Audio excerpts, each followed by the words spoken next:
কংগ্রেসের জেলা পরিষদ অভিযান ঘিরে উত্তেজনা তৈরি হয়। ডেপুটেশন দিতে গিয়ে বাধার মুখে পড়তে হয় কংগ্রেস কর্মীদের। অনুপস্থিত ছিলেন জেলা পরিষদের সভাধিপতি রুবিয়া সুলতানা।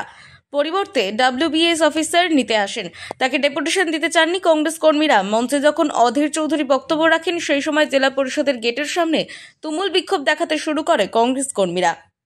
হতে পারে একটা প্রশাসন যে কংগ্রেসের মতো দলের কাছে ডেপুটেশন নিল না, পালিয়ে গেল।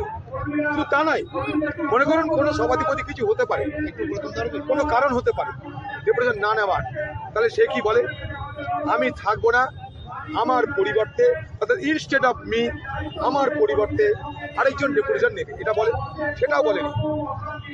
আজকে সেখানে সব কিছু বন্ধ, সব সেখানে পালিয়েছে।